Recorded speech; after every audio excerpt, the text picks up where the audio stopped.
Alhamdulillahilladzi arsala rasulahu bil huda wa dinil haqq liyudhhirahu 'ala dini kulli wa kafa billahi syahida. Asyhadu an la ilaha illallah wahdahu la syarikalah wa asyhadu anna Muhammadan abduhu wa rasuluhu alladzi la nabiyya ba'da, amma ba'du. Hadirin, alhamdulillah, pada kesempatan subuh Ahad kelima kita masih bisa berkumpul di Masjid Nurul Ilmi untuk sama-sama nawaitu thalabul ilmi. Mudah-mudahan mendapat rahmat dan maghfirah Allah Subhanahu wa taala. Daramang sadayana, alhamdulillah, mugia satrasna.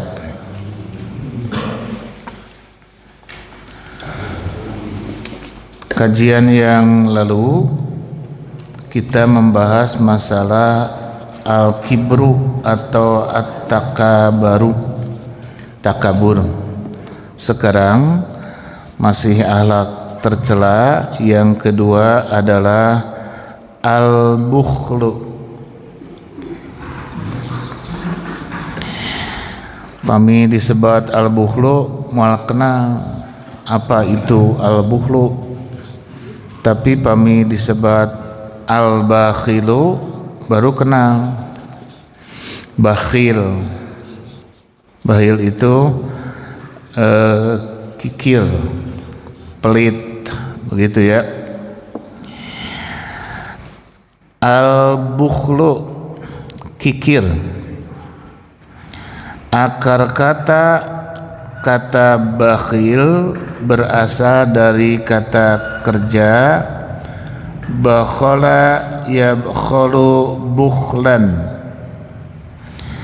Makna linguistik secara harfiah kata itu berarti terlampau hemat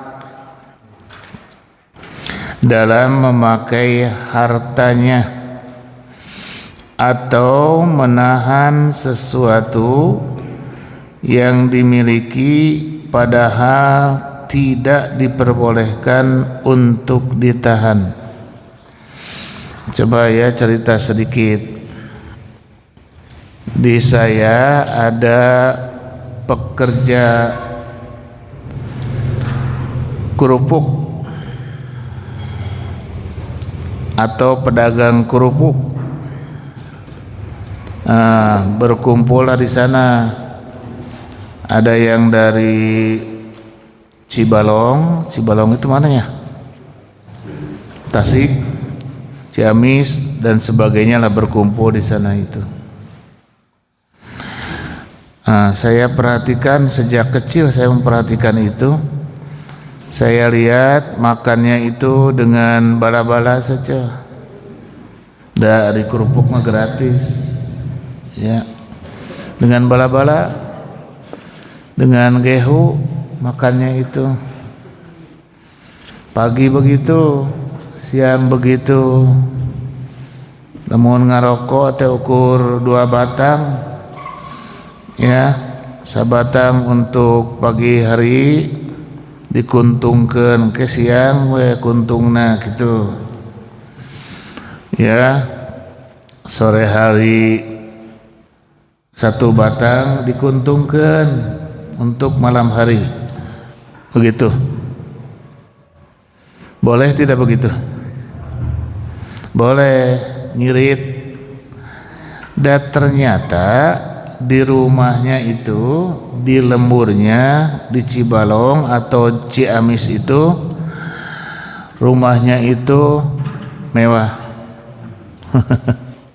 Saya pernah ke rumahnya, aduh geningan pedagang teh, ternyata mewah-mewah ya.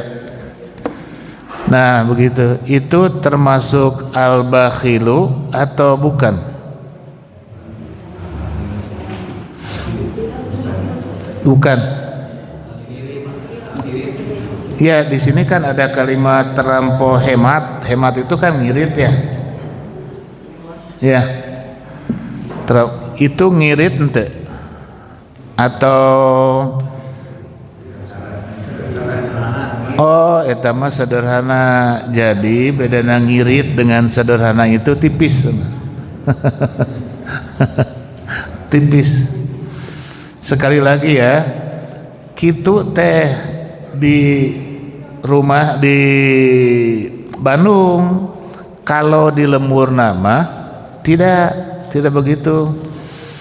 Oh, rumahnya mewah, bahkan ada parabola tahun 80-an itu, tahun 80-an di rumahnya sudah ada parabola. Ya, mewah. Ya. Dunungan nage teu bogaeun parabola teh manehna mah bogaeun kitu teh. Ya. Jadi melampaui dunungan. Tapi di Bandung mah ya hidupnya itu begitu saja. Ya. Mungkin bahasa kita sederhana begitu ya. Ya. Itu sekelumit tentang potret kehidupan di Bandung dulu. Duka ya nama. Makna istilah dalam terminologi syariat, al-bukhlu merujuk pada sifat kikir, sifat pelit, sifat merege hese, naon dinya? Nah, ya merege hese, merengkel cap jahe, buntut kasiran. Ya, itu menunjukkan bahwa dia itu pelit. Kiranya tatarucingan heula. Naon sababna di dalam bahasa Sunda orang yang pelit itu disebut buntut kasiran. Cok, kita buntut kasir kita. Nah, hanya sampai saat ini juga saya tidak tahu itu. Ya, mungkin bapak-bapak tahu buntut kasiran? Ya, di sini si merege hese eta bahasa India. Merengkel cap jahe, buntut kasiran. Buntut kasiran tuh di sini, di belakang ada laki-laki terlihat gitu. Nah, itu cirining pedit cenah gitu. Ya, saya juga tidak tahu apa itu buntut kasiran menjadi pedit.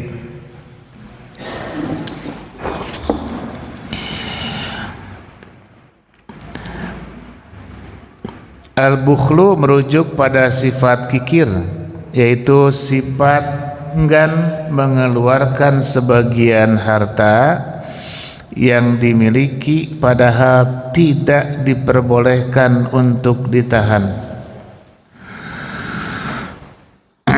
Nanti apa saja yang tidak boleh ditahan itu?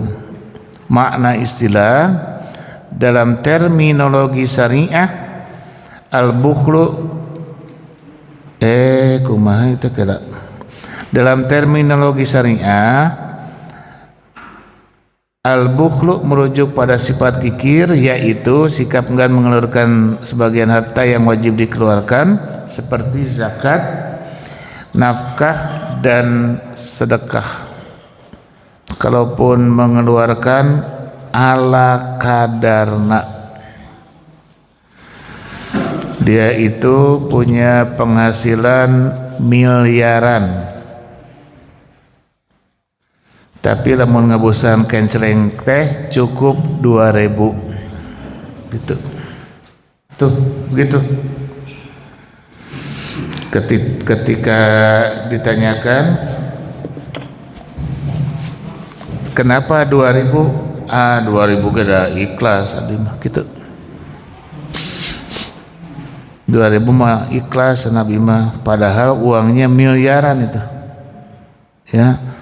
Datang kenceng ke depan itu 2000 ditutupan ada 2000, lamun 100.000 mah dibuka gitu. Ya. 2000 mah Pak atuh ka dinya oge kapayun mah cukup ya 2000 itu, sehingga ada yang mengatakan 2000 mah tong boroning ka surga ka neraka ge moal tepi cenah kitu tuh. Jadi kalaupun mengeluarkan untuk sedekah, infak atau apa namanya ala kadarnya, nanti kalau dia terpaksa mengeluarkan uang yang menurut kita itu besar, maka harus tercatat. Misalkan mengeluarkan uang 1 juta atau 5 juta atau 10 juta taruhlah, harus tercatat. Jeung kudu disebutkeun eta teh kitu teh. Sebutkan atau cenah ada 10 juta teh gede gitu. Nepika kudu diumumkeun di masjid teh, Bapak anu parantos masihan wakaf senilai 10 juta genah kana hatena teh. Itu. Nah, begitulah sifat orang-orang yang kikir. Perbandingan dengan as-suhu kelanya di bahasa Arab itu ada 2 sebetulnya. Ada al-bukhlu, bakhil, ada as-suhu. As-suhu itu tidak terkenal. Terkenalnya itu bakhil. Al-bakhilu aduwullah. Orang kikir itu musuhnya Allah. As-suhu, padahal lebih parah asuhu ketimbang al-bukhlu. Ya, oleh karena itu ini dipisahkan. Perbandingan dengan asuhu, beberapa ulama membedakan al-buhu dengan as-suhu. Asyuhu juga berarti kikir, pelit, kumat dan sebagainya. Al-bukhlu lebih merujuk pada kikir terhadap hartanya sendiri. Sedangkan as-suhu tidak hanya kikir terhadap harta sendiri, tetapi juga memiliki keinginan agar harta orang lain jatuh ke tangannya. Tuh as-suhu ya. Jadi kalau al-bukhlu hanya kikir terhadap hartanya, bahkan dengan harta nama biasa nama royal kepada dirinya, tapi kepada orang lain tidak. Tapi as-suhu itu bakhil terhadap diri kita, bahkan menginginkan harta orang lain itu jatuh ke tangannya. Nah, itu celakanya ya. Makanya dalam Al-Quran itu ada al-bakhilu, ada as-suhu, dipisah dua-duanya. Kalau yang itu lah.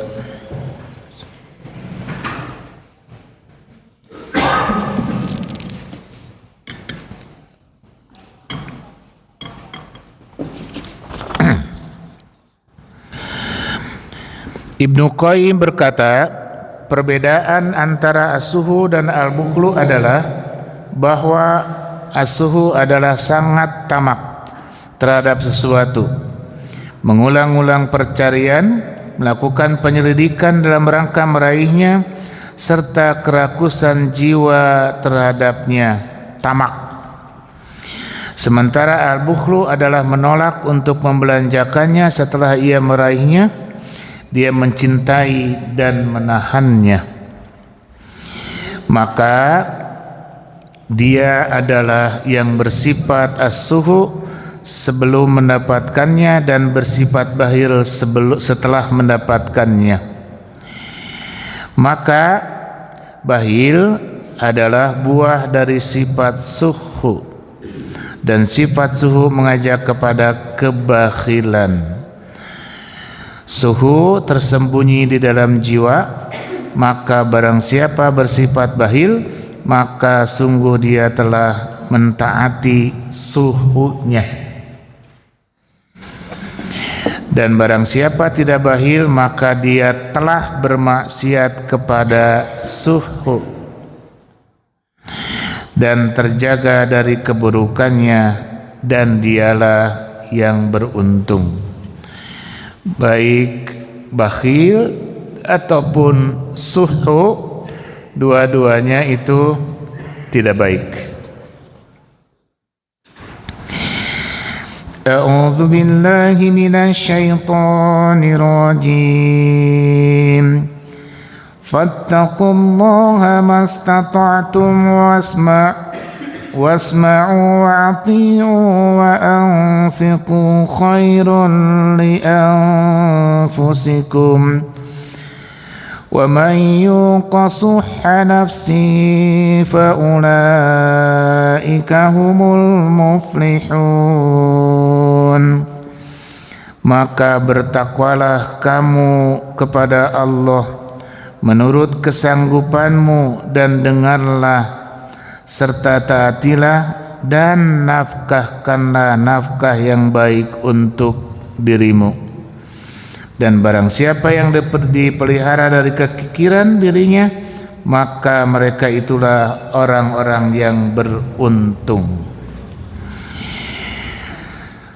Orang yang kikir bertemu dengan orang yang suhu.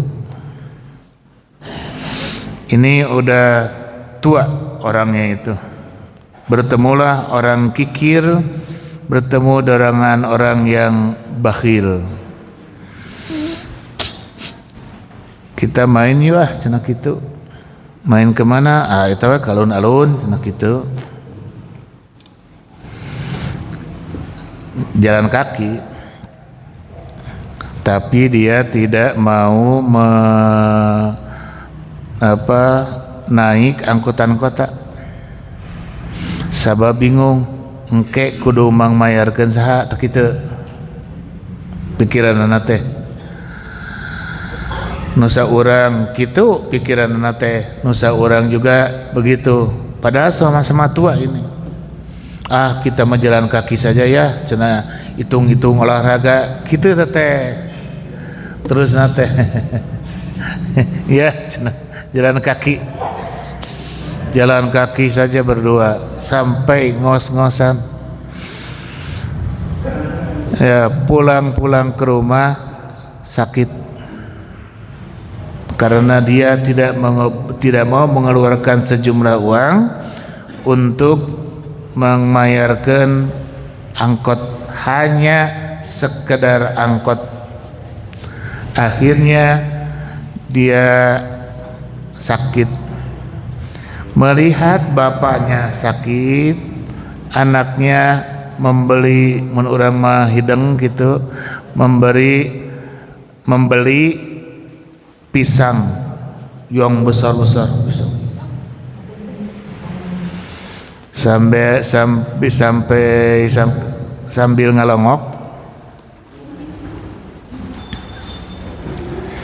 Sambil ngalongok itu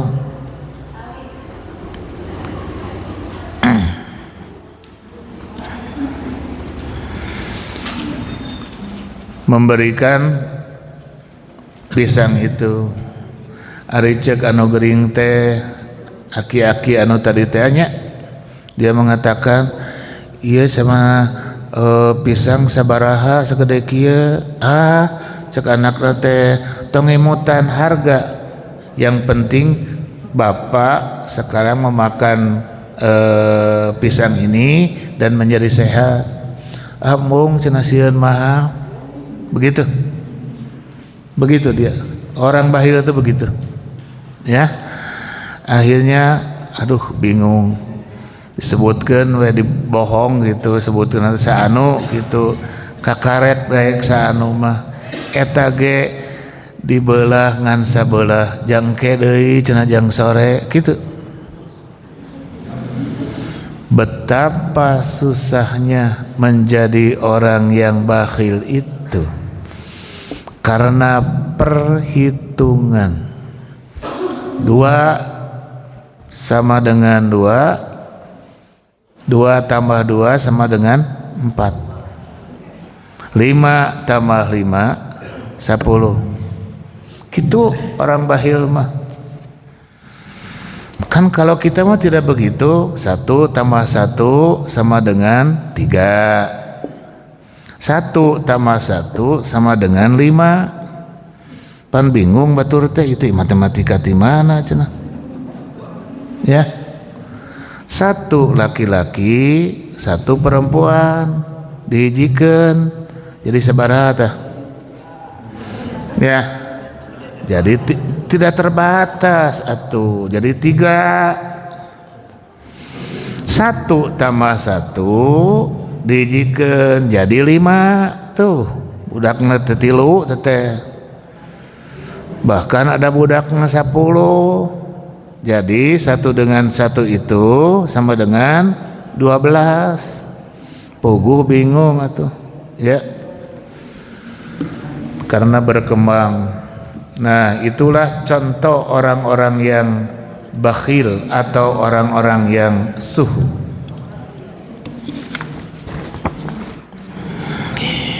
Dan barang siapa yang dipelihara dari kekikiran dirinya, dipelihara, maka mereka itulah orang-orang yang beruntung. Orang yang tidak bakhil, orang yang tidak suhu adalah orang yang beruntung. Sungguh Nabi SAW telah memberikan peringatan dari sifat suhu. Dari Jabir bin Abdullah bahwa Rasulullah SAW bersabda, "Ittaqul zulma, takutlah kalian pada kezaliman. Fa inna zulma zulmatun yaumal qiyamah." Dikarenakan kezaliman itu adalah kegelapan dari pada hari kiamat. Fa inna suhu ahlaka man kana qablakum, dan takutlah kalian pada suhu, pelit, kikir, keket, mengkene, merengkel cap jahe, karena suhu itu adalah perkara yang membinasakan orang-orang sebelum kalian. Jadi ahlaka man kana qablakum, hamaluhum ala an safaku dima'ahum wastahallu maharimahum.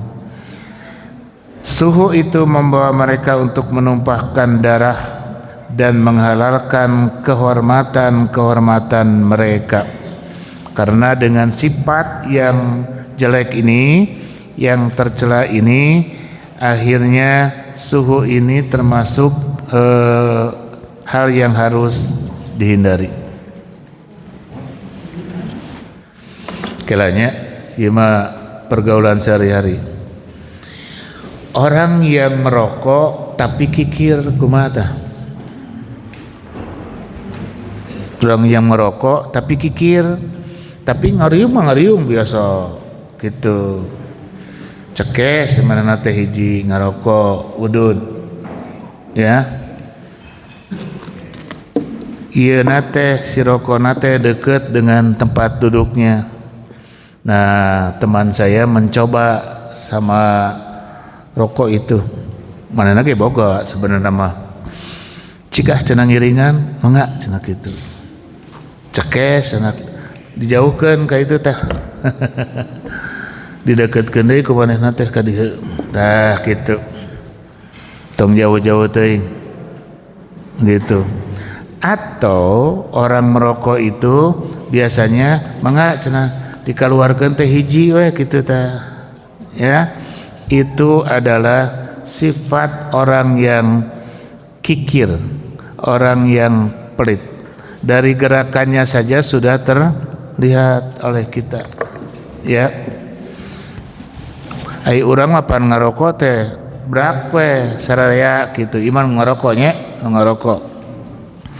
Tapi orang yang merokok tapi kikir, nah seperti itulah sifatnya.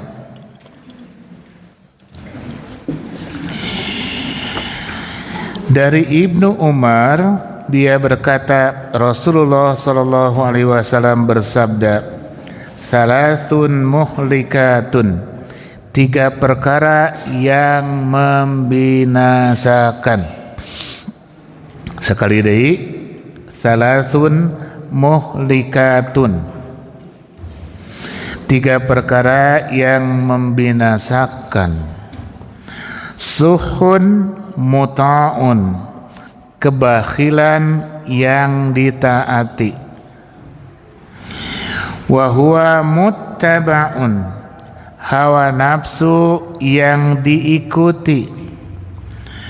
Wa ijabul mar'i binafsihi, dan takjubnya seseorang terhadap dirinya sendiri. Jadi yang paling membahayakan itu manakala kita mentaati kebakhilan. Nuka dua, hawa nafsu yang diikuti kemanapun ya, apalagi kalau ada modalnya begitu.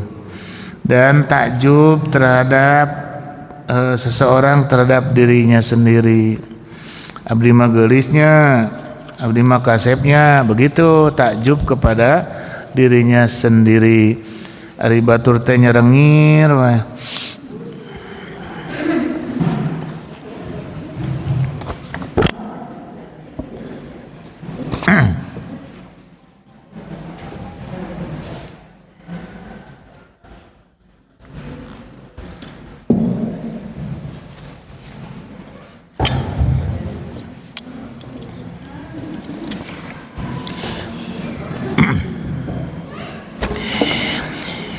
Wa yuthiruna ala anfusihim walau kana bihim khasasah wa man yuqa suhha nafsihi fa ulaika humul muflihun.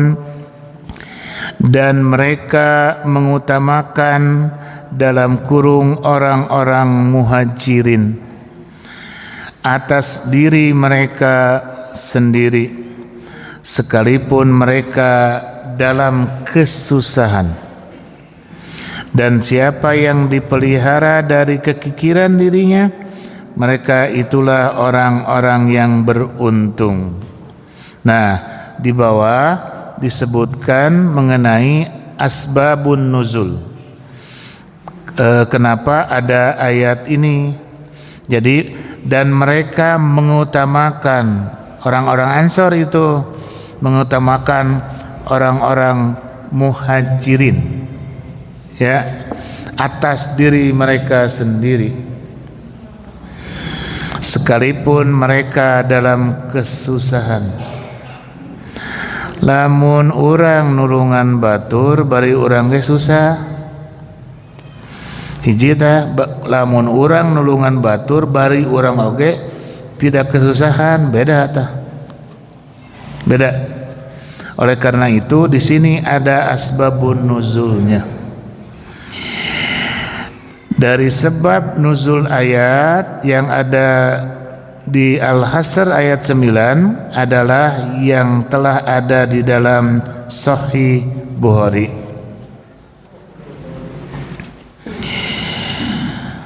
Urang baca terjemahannya mah panjang teuing.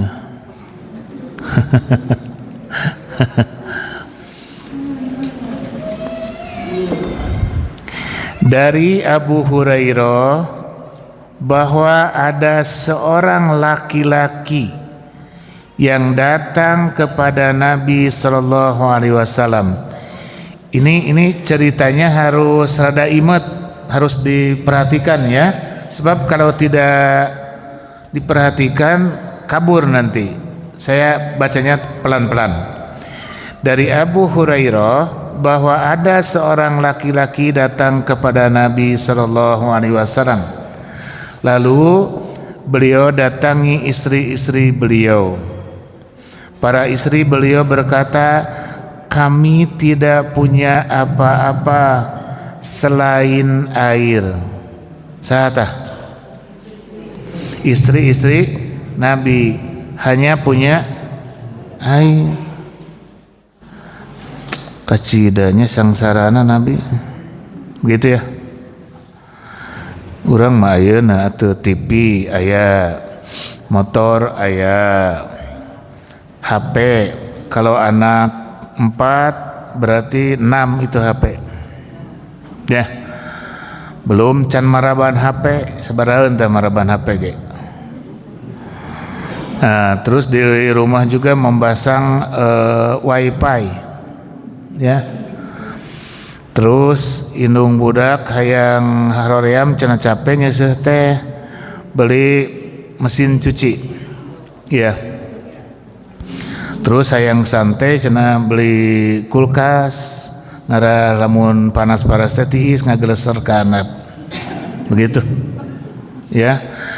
Lamun hareudang cenah pakai kipas angin atau memasang AC ya. Begitu. Jadi pagaweanana teh cicing. Sebab mesin cuci sudah mencuci pakaiannya. Ya. Hayang citeis tinggal regot. Hareudang jetrekeun hurung aya kipas angin atawa AC. Begitu. Maka tidak heran kalau penyakit orang-orang sekarang itu kararitu karena kurang gerak.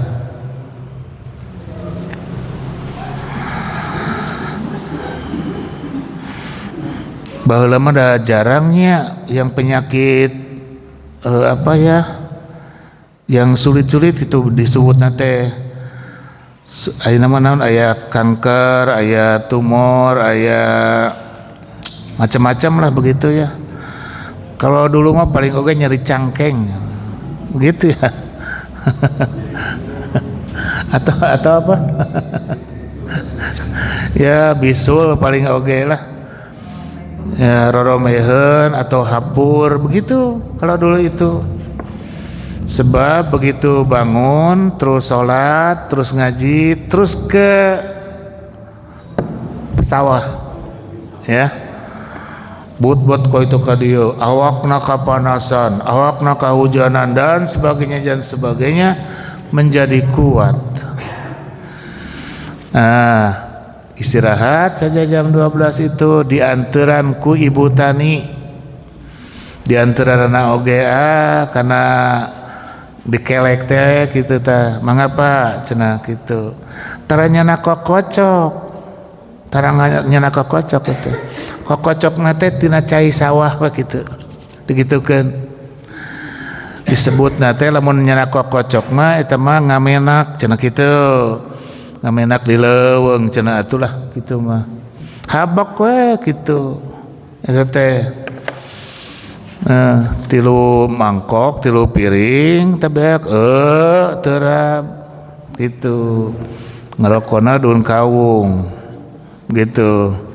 Beres istirahat, macul deui dan sebagainya sehingga pulang itu sudah dalam keadaan beres. Pulang sholat maghrib, ngantosan sholat isya jam 8 peureum.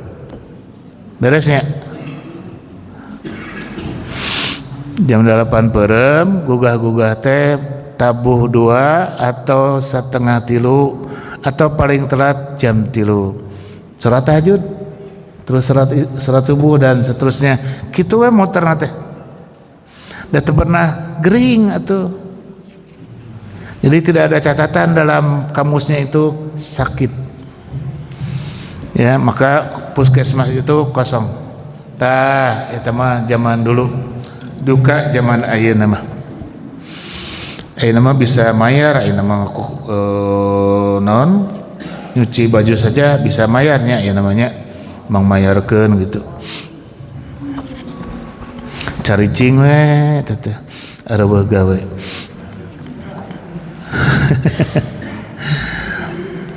Siapakah yang mau mengajak atau menjamu orang ini? Kata Rasulullah. Maka seorang laki-laki dari Ansor berkata, aku.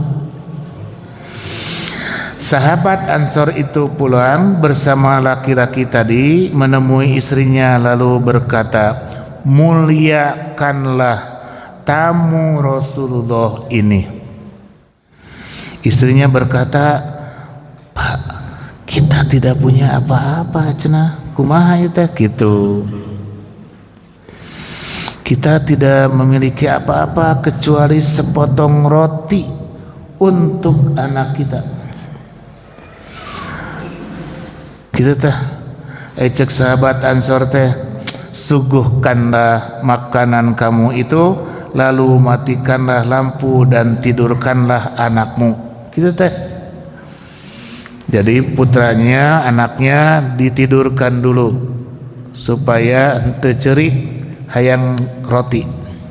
Tidur tah. Nah, ini suami istri menghadapi tamu itu.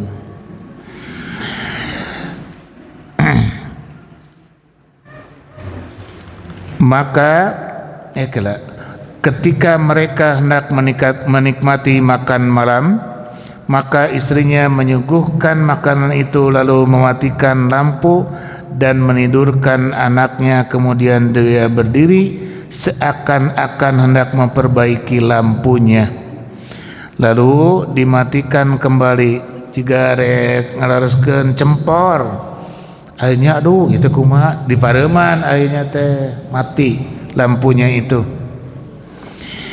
Suami istri hanya menggerak-gerakkan mulutnya seperti mengunyah sesuatu, seolah keduanya ikut menikmati hidangan. Jika ngobrol dah teka tingali ieu poe kitunya biasa we sanguna naon piring nama tilu gitu, terang treng tong gitu tah. Mun urang mah ya ngobrol biasa da poe. Ya, yang makan itu hanya tamu saja.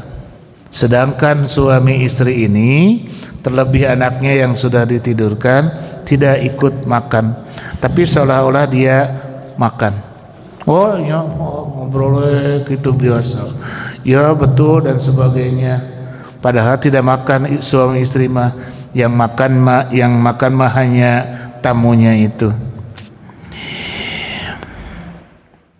Suami istri hanya menggerak-gerakkan mulutnya seperti mengunyah sesuatu, seolah keduanya ikut menikmati hidangan. Kemudian keduanya tidur dalam keadaan lapar karena tidak makan malam, gelisah karena lapar. Ketika pagi harinya pasangan suami istri ini menemui Rasulullah sallallahu alaihi wasallam, maka beliau berkata, Rasulullah itu bersabda, malam ini Allah tertawa atau terkagum-kagum karena perbuatan kalian berdua. Sudah, eta balasanana teh. Jadi Nabi tahu dari mana ya? Ya, malam ini Allah tertawa katanya, atau terkagum-kagum atas perbuatan kalian ini. Ya, maka kemudian Allah menurunkan firman-Nya dalam surat Al-Hasr ayat 9 yang artinya, dan mereka mengutamakan orang-orang muhajirin atas diri mereka sendiri sekalipun mereka dalam kesusahan. Ya dalam keadaan kesusahan atau roti ngan hiji ya dibere dibikin kepada tamunya sementara dia itu tidak makan ya tidak makan. Jadi lamun mere dalam keadaan tidak punya akan lebih maknanya ketika memberikan dia sendiri punya uang 100.000 soklah 50.000 ewang saya mah masih punya 50.000 ya tapi namun dia punya 50.000 diminta diberikan semuanya dia tidak punya tapi dia mampu untuk melakukan itu maka Allah akan tertawa dan terkagum-kagum ya kelah heula. Percaya tidak bahwa Allah akan terkagum-kagum terhadap orang ini? Percaya? Lamun aya nu kitu bakal kitu urang. Hah? Nah, ngagerung bisa tidak kita kalau melakukan hal itu padahal kita sendiri tidak punya tapi diberikan kepada orang lain bisa tidak? Tah rada ngahuleng urang teh kitu berpikir dulu tidak apa-apa saya malah bisa tapi istri kita belum tentu di bawah istri kita bisa lah begitu tapi anak kita bagaimana nah karena pikiran kita pikiran keluarga maka lebih baik saya mengutamakan dulu keluarga ketimbang tamu nah gitunya urang mah tamu itu orang lain gitu masa keluarga terbengkalai aya tamu ngeunah we dibere roti begitu tetapi dalam cerita ini tidak begitu. Anaknya ditidurkan, istrinya diberitahu dipareuman lampuna biar tamu dulu yang merasakan lezatnya roti itu sementara dia itu pura-pura makan dan minum. Begitu?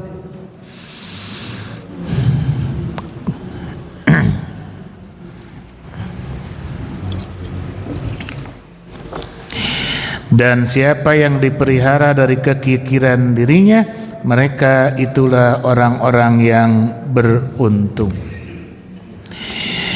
Satu lagi,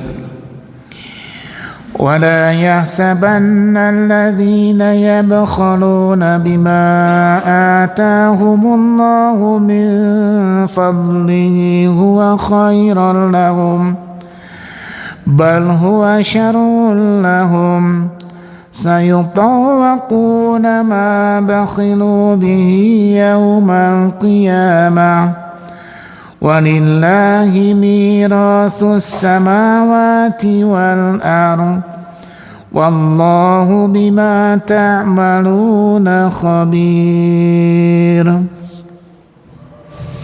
Allah atuh kitu tong caricing we. Caricing wae atuh. Sekali-kali janganlah orang-orang yang bakhil dengan harta yang Allah berikan kepada mereka itu dari kurnia-Nya menyangka bahwa kebahilan itu baik pada mereka. Sebenarnya kebahilan itu adalah buruk bagi mereka. Harta yang mereka bahilkan itu akan dikalungkan kelak di lehernya di hari kiamat. Sakali deui harta yang mereka bakhilkan itu akan dikalungkan kelak di lehernya di hari kiamat. Tah ieu emas, kalung, gelang yang menjadi kekayaan kamu yang kamu bakhilkan itu di dunia, aku kalungkan sekarang di akhirat. Tapi dikalungkannya itu juga dalam keadaan panas, bukan dikalungkan biasa. Begitu balasan bagi orang-orang yang bakhil atau orang-orang yang suhu. Dan kepunyaan Allah lah segala warisan yang ada di langit dan di bumi, dan Allah mengetahui apa yang kamu kerjakan. Kepunyaan Allah lah segala ada apa yang di langit dan di bumi, ya. Dan Allah mengetahui apa yang kamu kerjakan. Yang ingin saya garis bawahi begini, ada orang yang korupsinya 10 triliun gitu ya. 10 triliun teh nolna sabaraha tuh, urang mah tong boroning boga nah hulang urang mah sabaraha tah, jadi moal boga-boga urang mah. Berapa orang yang telah dia hianati, berapa orang yang dia telah makan oleh dia itu, maka dia akan memperoleh balasannya di akhirat itu. Ya, di dunia bisa seserian, bisa karena mobil panghadena kalau jalan-jalan itu, tapi di akhirat itu akan dikalungkan teh itu teh yang bisa dikalungkan ya. Ai mobil do kumaha digelengkeun berarti ya. Oleh karena itu kita berhati-hati dalam harta kita, jangan sampai kita termasuk orang yang bakhil dan juga suhun. Itu saja yang bisa saya sampaikan. Semoga menjadi ilmu bagi kita sekalian. Rabbana atina fid dunya hasanah wa fil akhirati hasanah wa qina adzabannar. Aqulu qouli hadza wa astaghfirullah li wa lakum. Wassalamualaikum warahmatullahi wabarakatuh.